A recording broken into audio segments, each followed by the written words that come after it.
I'm Jake Ward, in for the irreplaceable Joshua Johnson. It's good to be with you on this Thursday, June 2nd. Here's some of what we are talking about tonight. The president pushes hard for stricter gun control legislation in a speech coming on the heels of 3 deadly mass shootings that have captured the nation's attention in 3 different cities in less than 3 weeks. We will discuss whether any of this matters to Congress.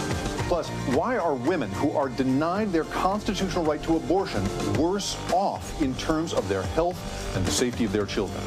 Cryptocurrencies were touted as a way for marginalized communities to close the wealth gap. So where does the crash leave them? And a growing number of Americans are betting on sports, largely thanks to a 2018 Supreme Court decision. But at what cost?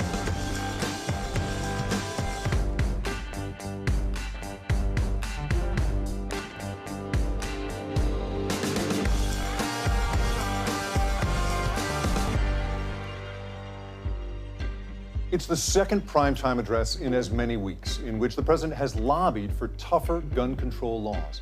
Tonight's speech was perhaps his most high-profile effort yet.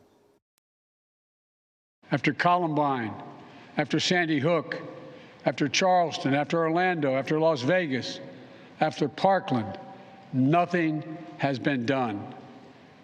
This time that can't be true. This time we must actually do something.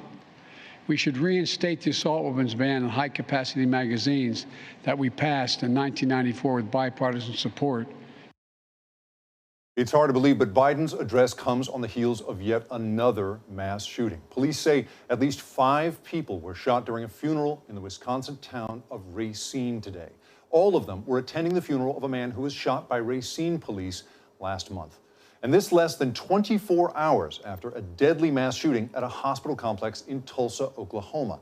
According to Tulsa police, the gunman killed 4 people, 2 doctors, 1 receptionist, and 1 patient, before turning the gun on himself. We'll have more on the gunman's motive in the aftermath later in the show. The Tulsa shooting comes just 8 days after the mass shooting in Uvalde, Texas. According to the Gun Violence Archive, which collects data on gun violence, there have been at least 21 mass shootings in the U.S. since Uvalde.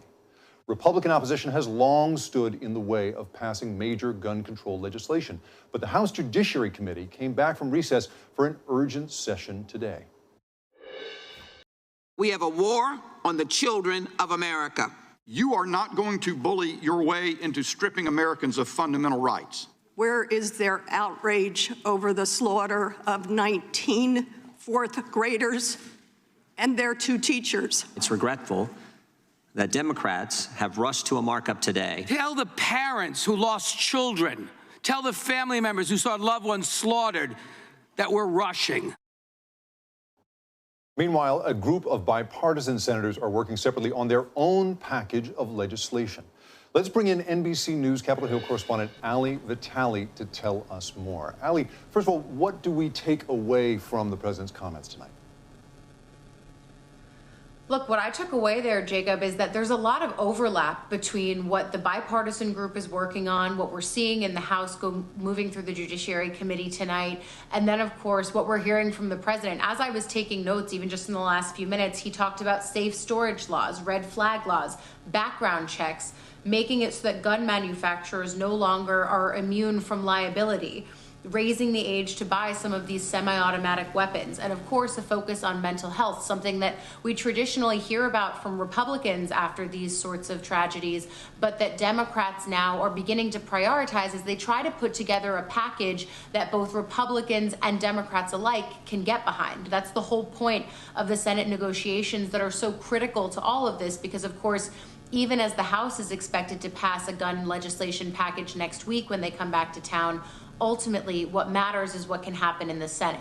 The other thing that I will say that caught my attention, yesterday we heard House Speaker Nancy Pelosi say that she wants to move forward on a hearing and a markup on some kind of assault weapons ban bill. That's also something that we heard President Biden mention tonight, saying that he wants to reinstate the 1994 assault weapons ban. That's not something that's currently in the Senate negotiations, at least as far as our sources are telling us. So it's going to be notable to see whether or not that can be incorporated, or whether that's a fault line, as many believe that it is, for Republicans who wouldn't be able to get on board for that. It's so interesting you say the word fault line there. You know, listening to the president, I think of the long list of very specific suggestions he is making in that speech. And I think if you didn't know what was going on in the Senate and the House, you would think that those would be exactly what's in their set of provisions that they're thinking about. How much overlap is there, in fact, between what he is describing there and what you're seeing going on in the Senate and the House? A pretty fair amount, because if you pull up on the screen some of the things that this bipartisan group of lawmakers are talking about, critical to what they're focused on are things like red flag laws, or specifically incentivizing states to put in place those sorts of programs wherein someone could tell law enforcement or a court could decide that a person should temporarily have their guns taken from them if they're a threat to themselves or others. That's something that 19 states in the United States currently have right now. But of course, the goal of this kind of legislation, and there's a pair of legislative pieces that are also moving through the House on this, that would incentivize states that don't have those programs to put them into place.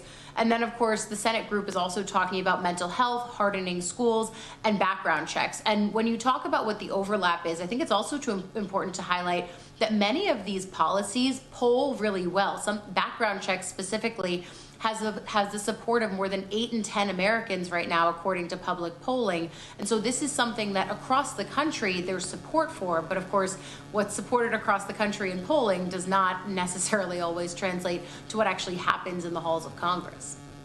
Well, that is what is so interesting here. To hear you describe it, there is this tremendous groundswell of support for so many of the provisions that he is mentioning here. I want to play you a little bit of sound from Senator Chris Murphy, who told our colleagues this morning that he is confident about the prospects here. Have a listen. I'm confident in our negotiators, and the question then is, are there enough votes in the Senate to get this passed? I don't know yet. I think I've got partners at the table right now who have a lot of credibility in the Republican caucus, and that makes me feel good about our chances. You mentioned this groundswell of national interest in these subjects. We have Senator Murphy talking about his confidence there. How well-founded is his confidence, do you think? Look, Congress is not a place with a deep well of optimism, especially not in moments like this, because frankly, we've been at these pivotal moments before where we've seen moments of high emotion and outcry in the United States after tragedies such as these, and no action taken in Congress.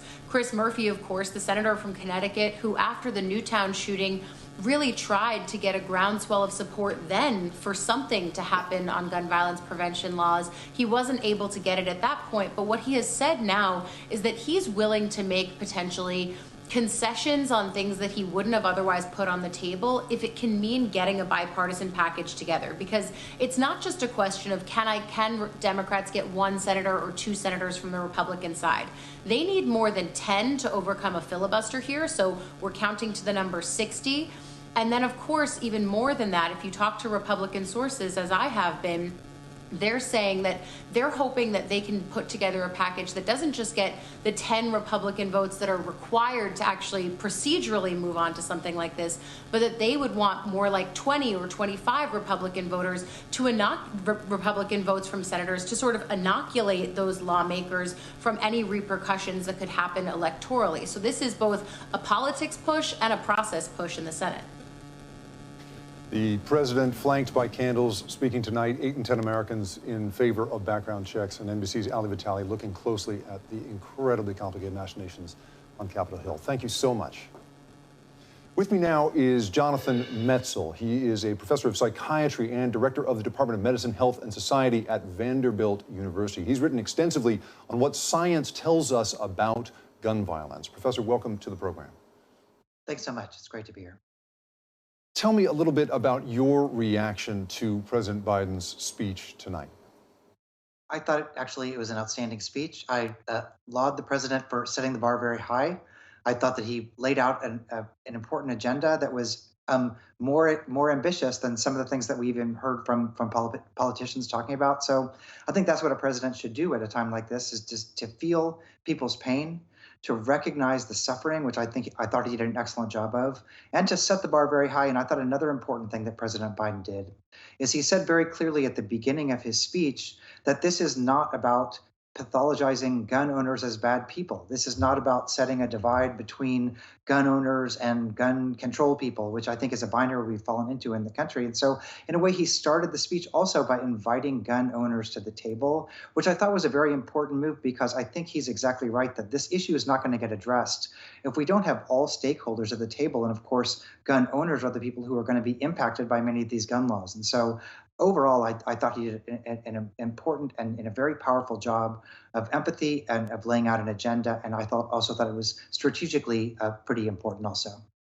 It's so interesting to hear you, an expert on this, talking about the strategy, in some cases the politics. You talk about inviting gun owners to the table here. I know you've written about the uniquely American condition we are in which in this country we are beset by this particular problem, gun violence, and yet we in America also make it uniquely difficult to really study gun violence the way we study so many other harms in the United States. So given that, what do you think that President Biden and the House and the Senate should look at doing next? I think that, I've been through this a lot. I've been studying guns for about 2 decades, and I come to this. I grew up in Missouri. I was born on an Air Force base. I live in Tennessee. It's not like, I've been around guns and gun owners pretty much for most of my life. It's not like I think, oh my God, everybody who owns a gun is a bad person. And I try to explain my position to many gun owners. So I do think that really now we have an opening in a way that I don't want to sound naive about this, because I've been through Sandy Hook, I've been through Parkland, but it does feel like the stakes are just incredibly high right now. We're still in a pandemic, but we've gone through something as a nation that really puts the value of human life in perspective. There are a lot of different political winds happening right now. Also in the pandemic, there was just an explosion of gun sales. So the issue is not, there's so many guns in the country right now that it can't be like, oh, that's happening down there. And so I think more than anything, the president really set an agenda of momentum. Like, there are talks going on. I am going to get behind this. And I think more than anything, it's really how do you keep that momentum in the face of what will obviously be obfuscation. But I do think that he was right to say that this is something that serves that really addressing this serves all of us. And so I think more than any one particular piece of legislation, as much as he can say, like, look, let's get everybody together around the table and figure this out. And I should say that that's what other countries have done at times like this. Australia, Scotland, other countries, it's not like they had one policy. It's that people got together across the table and hammered out something, made compromises, which I think hopefully is where we are right now, because honestly, he's right, enough is enough. You mentioned countries like Australia, where there was, prior to gun laws there, a deep culture of gun ownership. You are intimately familiar with it, being from Missouri. I want to play you something that Representative Ken Buck of Colorado had to say today about his perspective on these sorts of firearms. Have a listen. In rural Colorado, an AR-15 is a gun of choice for killing raccoons before they get to our chickens.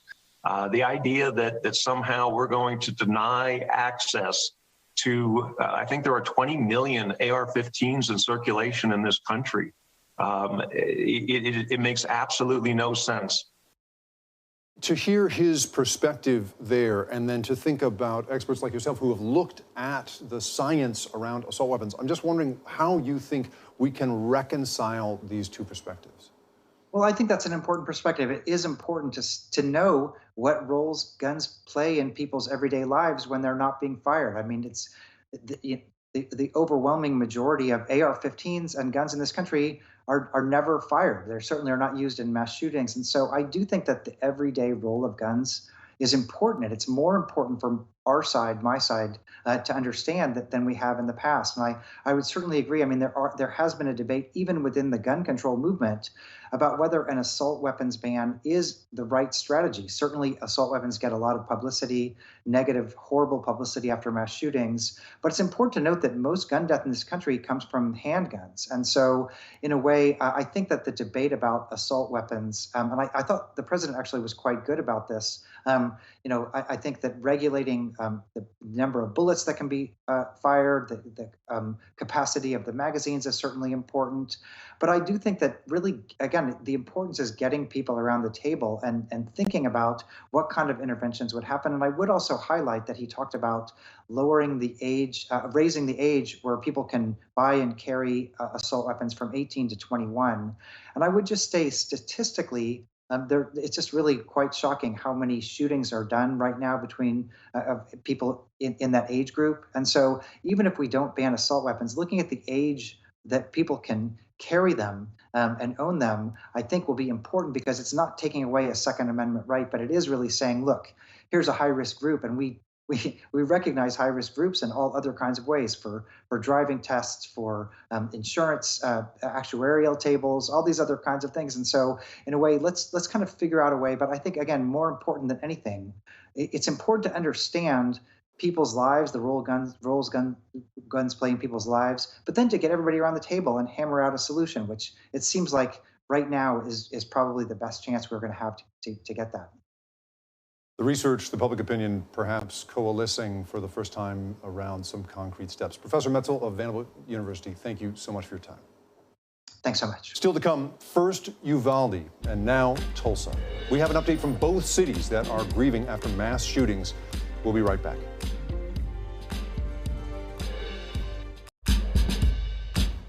Another day of funerals and vigils in Uvalde, Texas. The grieving community there is still searching for answers. Families today laid 3 girls to rest: Eliana Torres, Miranda Mathis, and Nevaeh Bravo.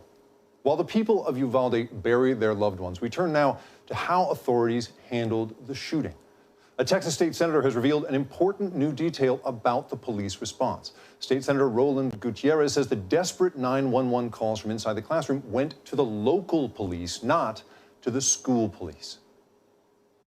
You know, Uvalde PD was the one receiving the 911 calls for 45 minutes, while officers were sitting in a hallway 19 officers were sitting in a hallway for 45 minutes, and those calls weren't being, and here's another question we don't know. We don't know if it was being communicated to those people or not.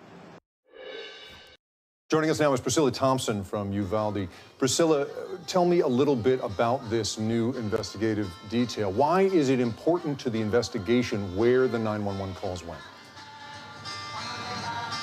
Well, Jake, this is incredibly significant because so much of the conversation as it relates to this investigation has surrounded Chief Arredondo and whether or not he told officers that this was a barricaded subject, which is what officials have said so far, and that he did not tell them it was an active shooter, and that is why those officers stayed outside of that classroom for so long instead of going in, because he was incident command on that day and for that incident. And so if this is the case, which the senator says that it is, he says it's likely that the chief did not know that there were students inside that classroom calling 911, begging for help, because those calls were being directed to the city police department, not the school police department. And so we heard Texas State Senator Roland Gutierrez issuing a very emotional apology to those parents today, calling it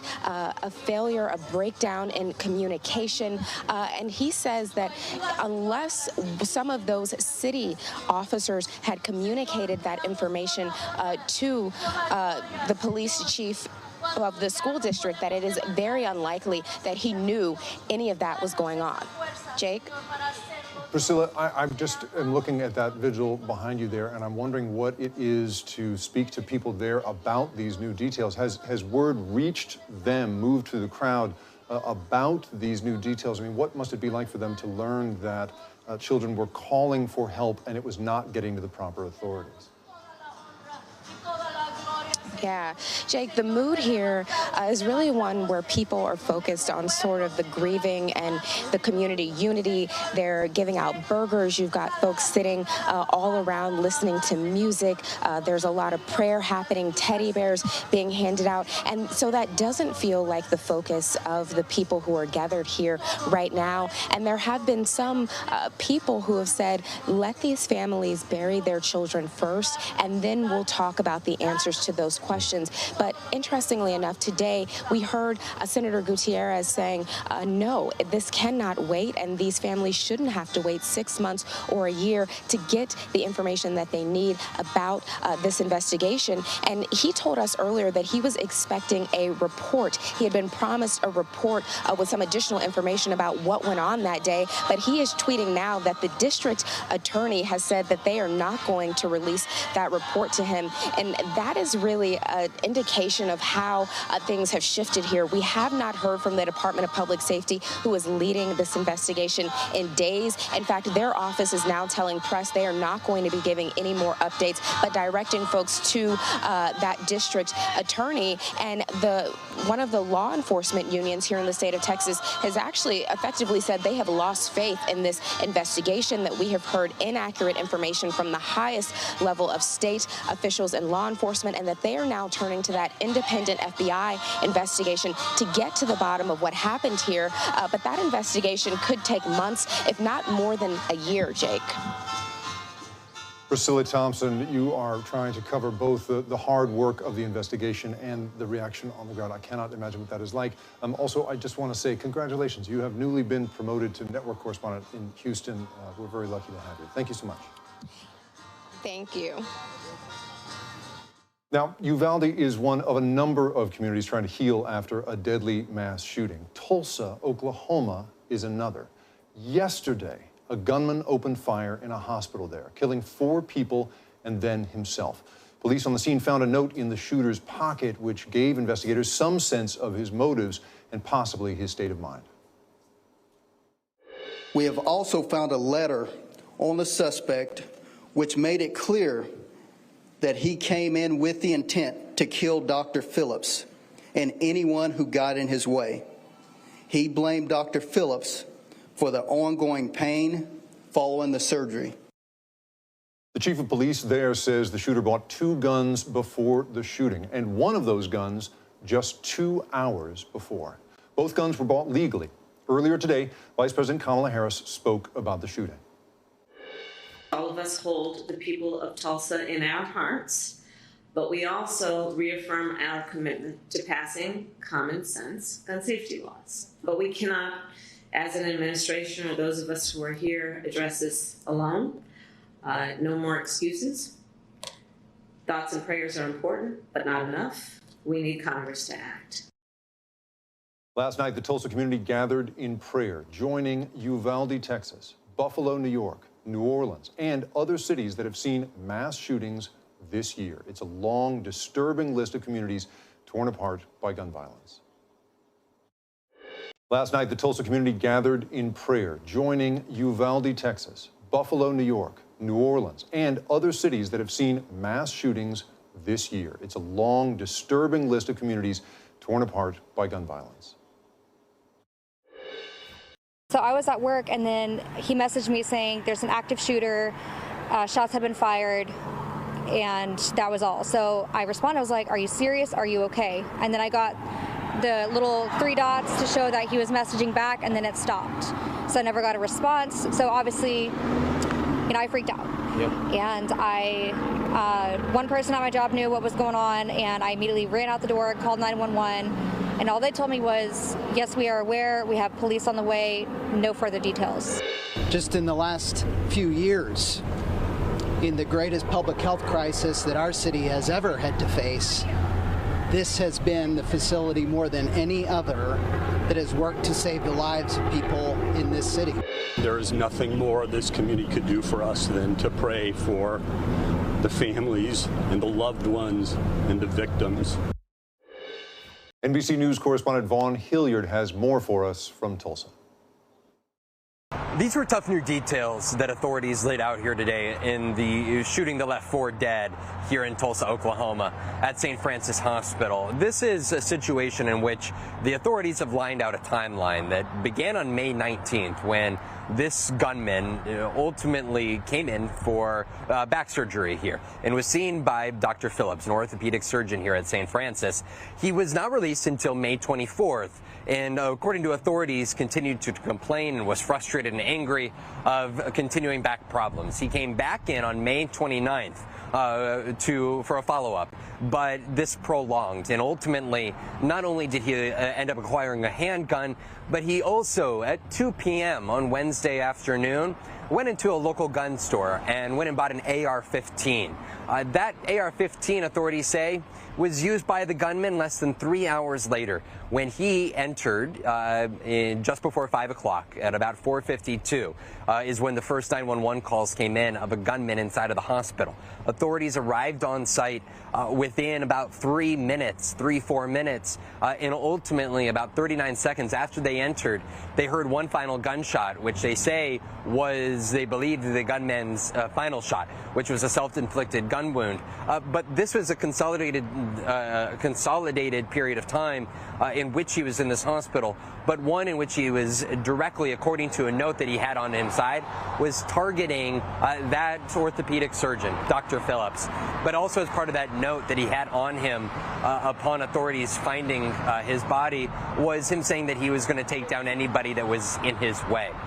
That ultimately included another doctor on site, as well as a receptionist and a patient here. This is a tough situation in which authorities say he legally, here in the state of Oklahoma, obtained both firearms, and yet just less than 3 hours after acquiring that AR-15, ultimately in a matter of minutes, came into this hospital and left 4 civilians dead. Back to you. NBC's Vaughn Hilliard reporting from another mass shooting, this time in Tulsa, Oklahoma.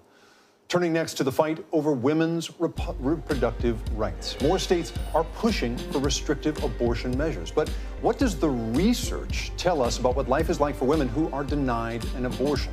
After the break, we'll take a look at a study involving 1,000 women over 10 years. Stay close.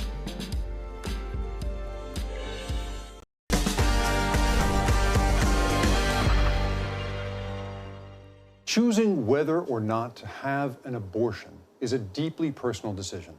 In the last few weeks, we asked to hear your stories. Now, here's the thing. We were not sure whether anyone would be willing to share something so sensitive with us, but it turns out we were overwhelmed by your responses. So first, we want to say thank you to all the people that trusted us with their stories. And tonight, with her permission, we want to share Suzanne's story with you. I was around 16 when I found out I was pregnant. And the guy that I was with when I was 16 was abusive. I wasn't making good decisions then, and I sure as well could not make good decisions having a child. I started hurting myself physically because I knew I was pregnant, and I did not want to have this child. I actually had heard of other females jumping out of windows, sticking things up inside of them to where it would hurt them and they would miscarry. These were thoughts that were running through my mind at an age that this should not have even been an issue. Yes, I've made a mistake. I got with a boy that I thought I loved. And I am so thankful that I did not have this child. Our deep gratitude to you, Suzanne, for sharing your story. Now, unfortunately, we are learning that what she described there is not at all uncommon. Some women do not have immediate access to abortion health care, or they simply can't afford it. And some women are denied abortions altogether. Now, in her 10-year research project called the Turnaway Study, Dr. Diana Green Foster uncovered the physical, emotional, and financial toll of being denied an abortion in America. And she joins us now. Dr. Foster, thank you so much for being here with us. Thank you for having me. So let's talk, first of all, about what makes this study special. Why was it a unique undertaking, and why did you undertake it in the first place? So this is the only study in the United States to look at the consequences for women of receiving versus being denied a wanted abortion on their physical health, on their economic well-being, on their emotions, and on their life trajectory. And for women who are looking at this and preparing to hear your perspective on it, I mean, let's talk for a moment about why women need an abortion in the first place. Across the sample that you looked at, why did women say they needed an abortion? Yeah, the leading reason is feeling that they don't have the money to support a child, or for the more than half of women who already have children to support another child. But the reasons that your caller gave of Suzanne needing to not be with someone who was not a good partner, that's also an extremely common reason. And another is to take care of the children they already have. And so let's talk about here the after effects. What impact did having a child versus having an abortion wind up having on women physically, emotionally, financially? But I also want to just sort of make clear, this is a study in which you essentially looked at one group that was able to have it, one group that was not. So you could compare their experiences over time. Am I right about that? Both groups were very similar when we recruited them. And over time, those who received an abortion were much more likely to say that they had made the right decision. Over 95% say they made the right decision. Among women who were denied abortion, we see much higher poverty. We see lower credit scores and more debt. We see worse physical health that lasts for years. And we see a lower aspiration set for the coming year. So they're less likely to achieve other life goals. And we heard there from Suzanne that essentially she found herself evaluating this relationship with this partner, and that is part of why she is, in the end, grateful that she didn't have to go through with becoming a parent with that person. What is it, tell us what your research found about the connection between partners and the position that it can put a mother in when they are connected to someone who is abusive through pregnancy. Yeah, so that's exactly what we found, is that when people are denied an abortion, they're more likely to have ongoing contact with violent partners, whereas women who get their abortions are able to disassociate themselves and break away. So there's an ongoing higher risk of violence from that man involved in the pregnancy when a woman is denied an abortion. And tell me here about the impact on a woman of having a child. I think that the reputation of abortion, certainly from the people who oppose it as vocally as they do, is that it is dangerous to your health to go in and abort a pregnancy. What did your study find about the health effects of having an abortion versus having a child? Yeah, there were very large physical health differences between those who received and those who were denied an abortion. Most people underestimate the risk of childbirth. It is much riskier to give birth, to continue pregnancy and give birth, than to have an abortion. And in fact, some women died because they were unable to get an abortion. No women died because they got an abortion. So it's a stark difference, and it's a difference that lasts for years in terms of higher hypertension, higher chronic pain. There's a big physical health difference and a big economic difference over time. So we're talking now about a moment in which a draft opinion out of the Supreme Court suggests a future in which we truly may not have a constitutional right to abortion in this country any longer. Tell me about a future for women based on the data you found in a country where it is not possible to get an abortion when you choose to have one. So I think that when nearly half the states ban abortion, or over half the states ban abortion, some women will circumvent their state laws. They'll travel, they'll get pills online, or they'll cross borders to get pills. But the least advantaged will be most likely to carry the pregnancy to term. So that's women like Suzanne who are minors, very low income women, people who have disabilities, people who are already sick and in the hospital, people who are incarcerated. These people won't be able to just up and travel to another state. And those people will have the least resources to raise a child. And our country is nowhere near generous enough in supporting low-income parents to be able to keep those children raised with health and security. So much of the time we hear the debate over abortion cast as a moral issue, an ethical issue, and I'm wondering what for you it is like to see it cast in those terms after having conducted a 10-year study studying so many hundreds of women. Yeah, I think there's a moral aspect that is neglected when people say it's a moral issue. There's, in addition to the bodily autonomy of the person who's pregnant, There's also the issue of the well-being of her children. So we see measurably that women's existing children fare worse, are less able to achieve developmental milestones than if their mom received an abortion. And we also see that women who are denied an abortion are less likely to have wanted children later. So it isn't necessarily pro-child to ban abortion. It means that women will have children when they're not prepared to do it, and less likely to have children later because those better circumstances don't arise. Dr. Diana Green-Foster with the data that results from looking at the real-world measurable effects on women who are denied an abortion. Thank you so much for being with us. Thank you. If you turn on the TV, there's a very good chance you will see a crypto commercial or two. After the break, we'll look into the rise and crash of crypto and the communities it's impacting the most.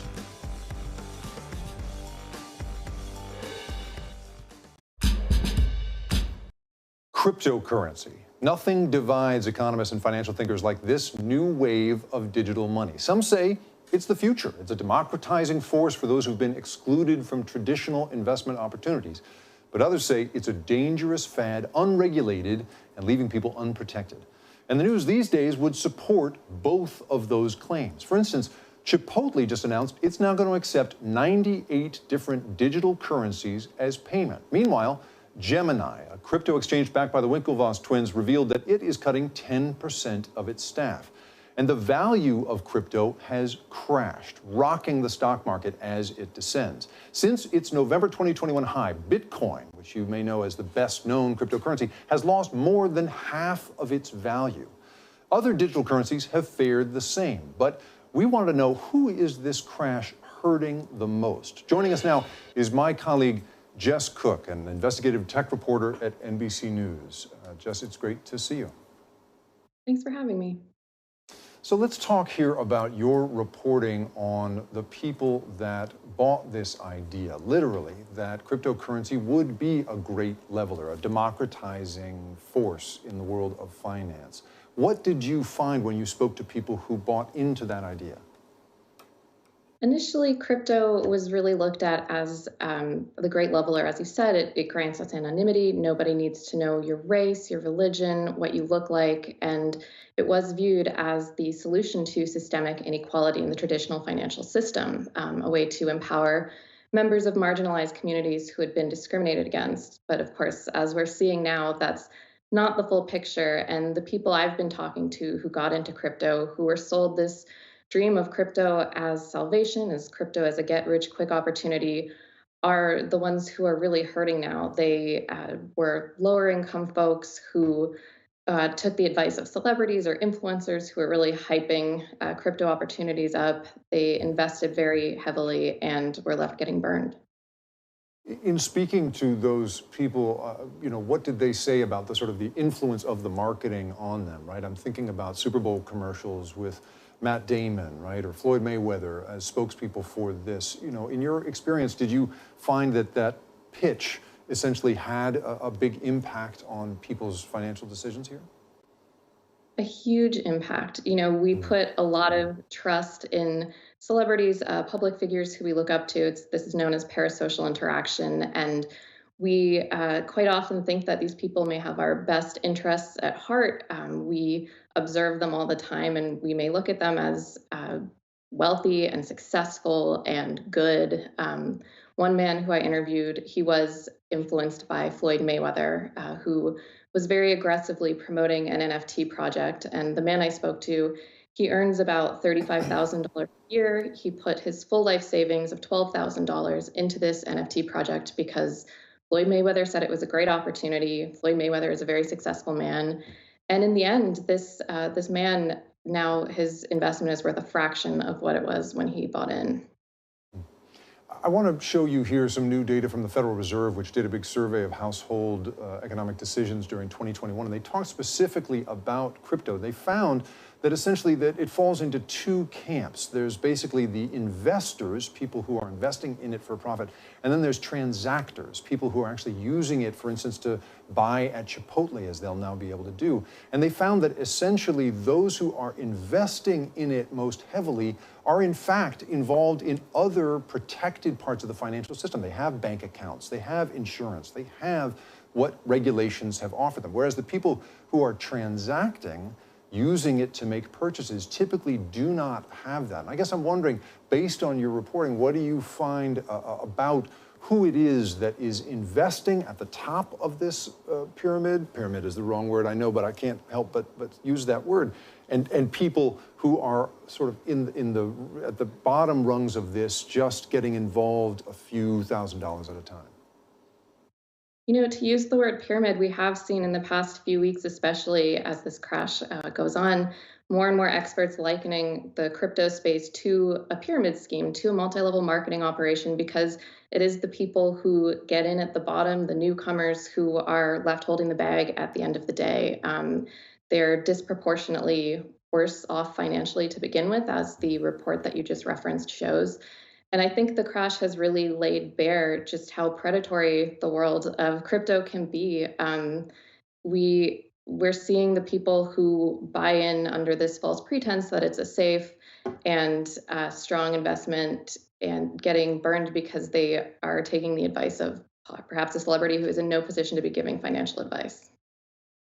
I don't know about you, but I feel like during the housing crash, 2007 to 2008, you know, we talked about what made that possible. And one of the big things, the big takeaway basically was that a variable rate mortgage, one that can balloon, go up and down with the market, was a dangerous thing and largely unregulated, right? And that also affected marginalized communities in this disproportionate way. And I feel like now, I wonder if you agree with me here, we're seeing the same kind of effect falling on that same category of people. And I wonder, for you, if the most important takeaway, if you learn nothing else from the housing bubble other than to avoid a variable rate mortgage, what do you think people need to be learning in this moment about the crash of cryptocurrency? I mean, getting involved in crypto, you really need to educate yourself. It is being very aggressively and irresponsibly marketed by some very influential people as a get-rich-quick opportunity. And we've seen a lot of targeted outreach to identity-based groups trying to bring more people into this cycle. But again, they are the ones who stand to lose the most, and the people who got in early and the people who are often selling us this fantasy are the ones who stand to benefit the most. And so I think understanding how predatory this can be and how risky it can be is really, really important here. NBC investigative tech reporter Jess Cook with her reporting on how crypto is affecting marginalized communities. Jess, thank you so much. Thank you. The NBA Finals and the Stanley Cup playoffs are happening right now. And Americans are not only watching the games, they are putting money, big money, on them as well. Next, we'll dive into the rise of online gambling and the dangerous addictions that can come with it.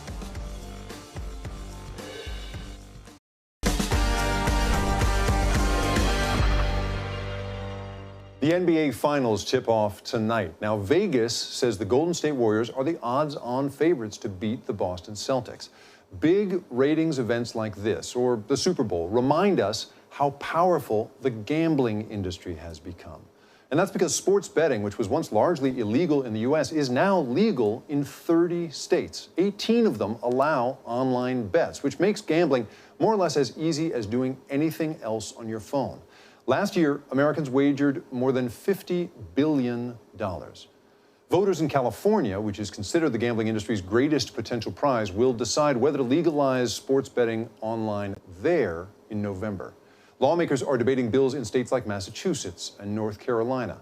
All of the major sports leagues have official betting partners, but fans probably already knew that because the ads during the games are relentless. You can bet $5 and win $280 cash. Bet $5 to win $200. Load the Fox Bet Sportsbook app. We asked what you thought about sports betting and the gambling industry. A user named CryptoSheet tweeted, "We're going to see more vitriol towards athletes during games, more outbursts, increased alcohol consumption, not out of spirited competitiveness, but because of money being on the line for people. It's one more thing that chimps away at simply loving sports for sport's sake." I have with me now Natasha Dow-Schull, who is an expert in gambling. She's an anthropologist and associate professor at NYU's Department of Media, Culture, and Communication. Welcome, and it's so nice to see you. Thanks for having me, Dave. So I want to ask here first about the nature of gambling. We're talking here about an industry, as we mentioned, that has put about $50 billion with a B into the industry at this point. So what is it that is driving people? I know that you, in your book, Addiction by Design, looked into the motivations, what people said about what kept them gambling over time, long past the point of reason, long past the point of their being able to afford it. Why do people get as hooked as they do? Yeah, when I finished my book, which was published in 2012, that was before, obviously, this legislation in 2016 that then opened up this whole world of online commercialized gambling. But really, the sort of tactics of the designers in the casino industry, as well as the motivations of the slot machine players, carry over pretty well to what we're seeing online.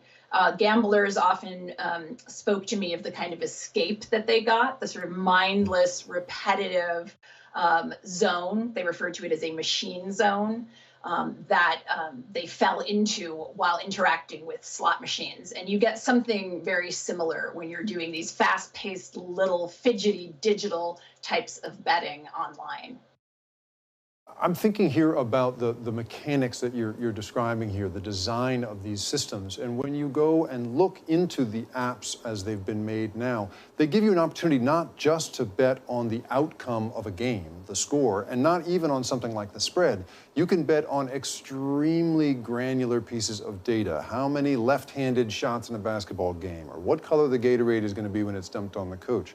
Tell me about how that feeds in, based on what you've seen in the design of addictive machines. How does that feed into this sort of loss of control over time when a player really becomes engrossed? So if you just take the example of a slot machine that everyone is familiar with, the reason this is one of the reasons this is so lucrative to the gambling industry, and has been since especially the 80s, 90s, is how many hands people can play. You can play up to 1,200 hands an hour. So there's many, many, many opportunities for purchasing these little bets, right, within a short space of time. And there has been a drive to turn everything in the direction of the slot machine. So you'll see like poker tables with actual live people, but you're playing through screens. And on those screens, while you're waiting for somebody else to take their turn, you can do other things. You can bet on what turn they're going to take. You can bet on a slot machine up in the corner. It's a sort of casino version of an attempt to pack everything into a smaller moment.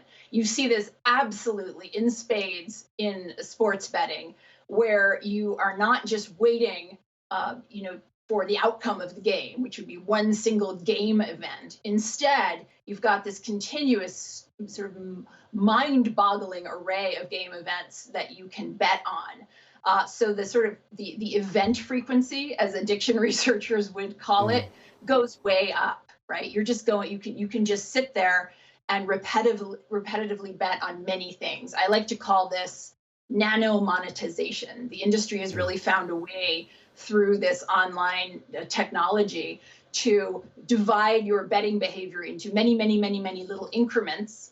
And it also gives them an opportunity to hook you many, many, many more times, right? To reinforce that behavior. When you mentioned, this term nano monetization and the idea of event frequency, I think here about what is happening currently in Colorado, where the state gambling authority there reports that roughly 25% of the gambling going on there is being bet on one particular sport, and this blew my mind. They're betting on Russian table tennis. Now, this is on hiatus right now during the Ukrainian invasion, but that sport evidently offers an extraordinarily granular amount of action, as gamblers call it, because it's fast-paced and, experts have pointed out to me, it's available to watch in the middle of the night when a North American viewer, has run out of conventional NBA or NFL games or NHL games to bet on. So I'm wondering if you think, are we on a trajectory here where technology and the finding of these sorts of granular pieces of action, the nano-monetization that you're talking about, is going to only make this a more and more engrossing activity? Absolutely. And I think, the speed of it allows you get a tolerance. So I'm going to use another addiction kind of term. You develop a tolerance akin to the tolerance that someone who once played single line video poker, another game many Americans are familiar with, then switched to triple play video poker and then 10 play. Once you do that, it's really hard to go back to triple play or single line poker, right? It just doesn't do the same thing. So there's a kind of tolerance effect built into this nano monetization, so that once you get used to betting on so many little granular things, you want more and more. And it absolutely is one of the design features that engrosses you, pulls you in, immerses you in this kind of gambling zone. I can talk a little bit more about that zone. It is something that occurs because it's just you and the screen. That's one element that carries across slot machines and online sports betting, and even these so-called social games like Candy Crush or Robin Hood trading. So many of these little digital interactions that surround us have this kinship. So it's solitude, it is uncertainty. You never know what you're getting and you never know when. It's very fast feedback, very fast stimulus and response, which really hooks you in. And the final thing that's important is that these are not games that have a definitive ending, right? I think even after some of these events and games are over, you can then vote on the color of Gatorade that's going to be, thrown on the winning team. You can bet on so many things. It just doesn't stop. It's continuous and unending. The There's endless really granularity of this industry, really giving gamblers the opportunity to engage more and more. Natasha Dalshul, anthropologist and associate professor at NYU's Department of Media, Culture, and Communication. Thank you so much for being with us. Now that does it for us. I'll be back with you tomorrow. I want to say what a pleasure it's been to be with you tonight. Have a great night. Thanks for watching our YouTube channel. Follow today's top stories and breaking news by downloading the NBC News app.